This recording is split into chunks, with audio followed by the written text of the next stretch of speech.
Hello and welcome to our viewers from around the world. I'm Kristen Schwartz, licensed midwife and MC here at Gold Learning.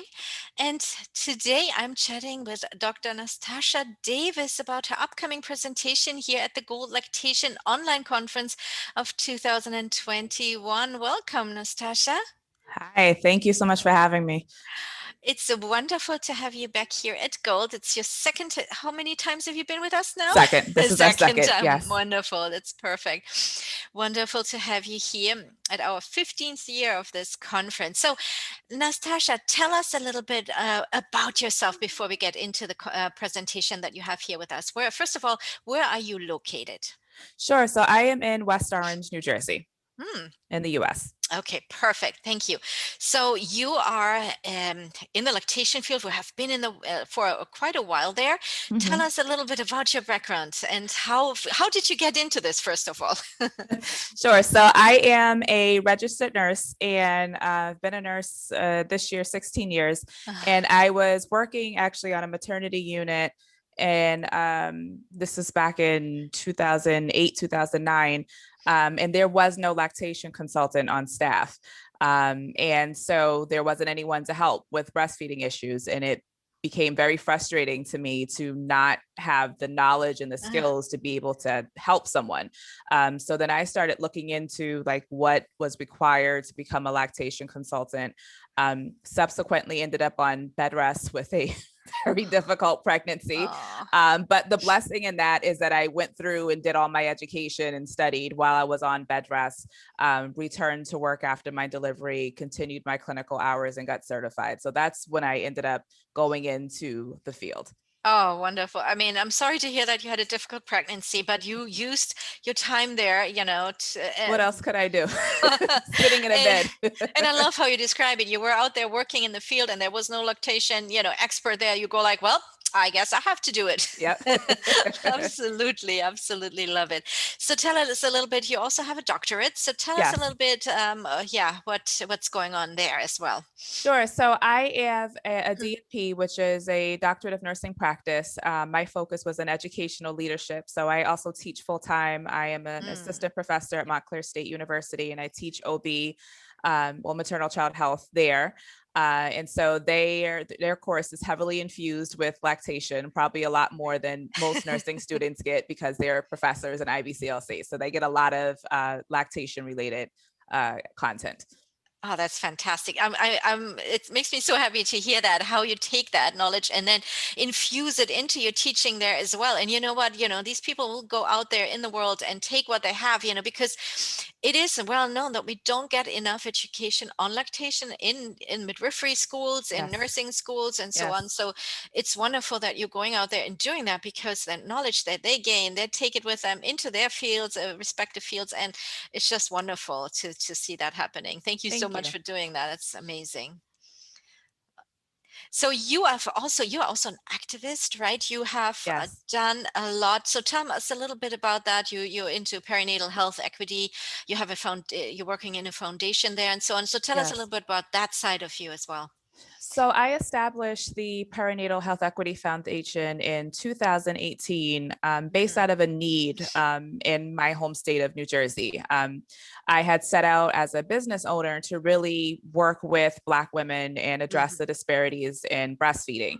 And doing that as a business model wasn't ideal because many people couldn't afford to see me. I wasn't Yeah. able to take the many of the commercial insurances, and so it became a significant barrier. So I shifted into a nonprofit model, and then the work expanded from once I was able to get them in the door, I was able to hear their birth stories and their birth Mm, trauma, yeah. and I began to hear about maternal deaths that were happening and infant deaths that no one was talking about. They were kind of happening behind closed doors. And it was really eye-opening that my state had a big problem.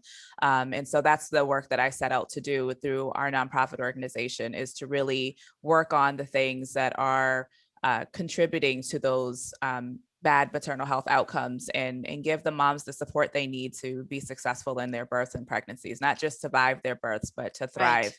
Yeah, amazing work you're doing there. That's wonderful. Again, you jumped into this, you saw this, there is a need.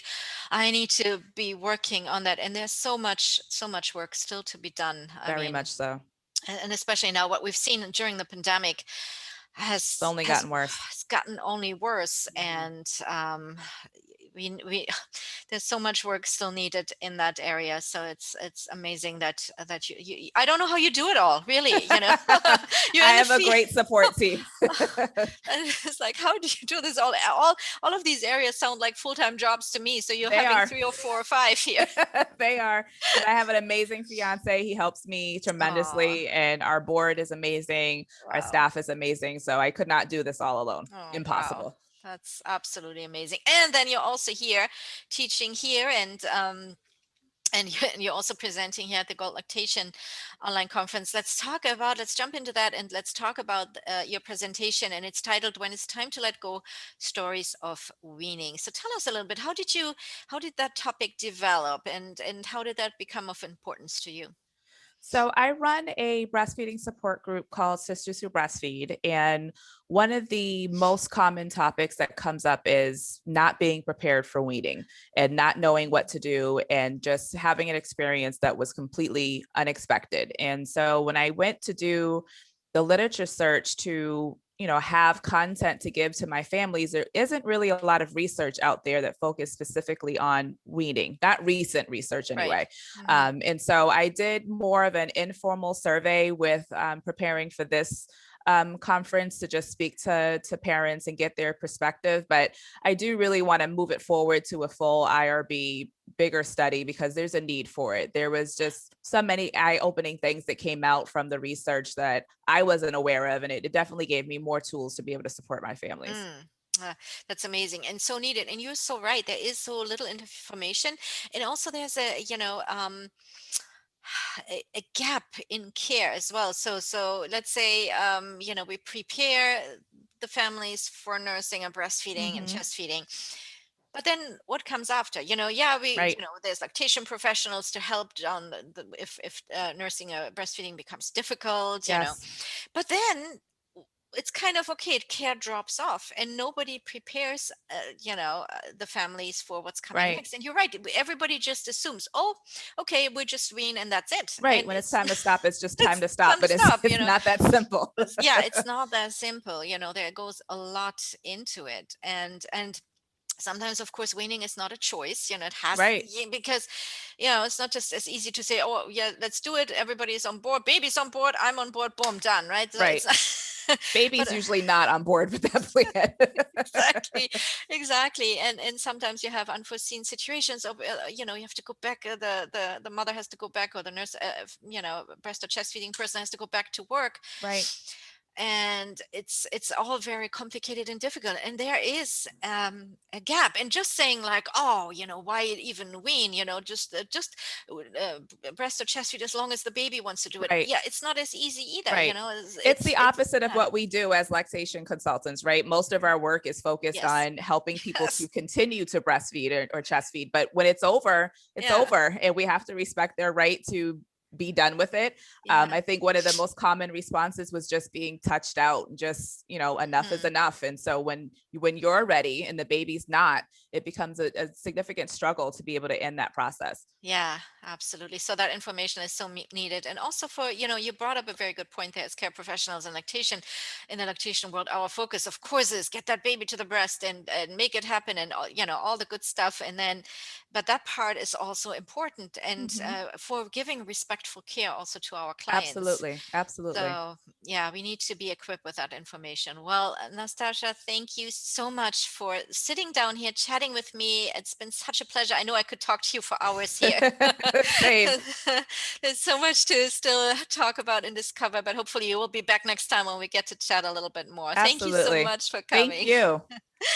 And for our viewers now, the presentation When It's Time to Let Go: Stories of Weaning is going to be presented live on April 13th and is part of the Gold Online Conference, Gold Lactation Online Conference of 2021, the 15th year we're holding this conference here at Gold. And if you would like to find out more about this presentation and all the other great presentations in the conference, we invite you to visit goldlactation.com. Thank you everyone for watching. Bye bye. Thank you.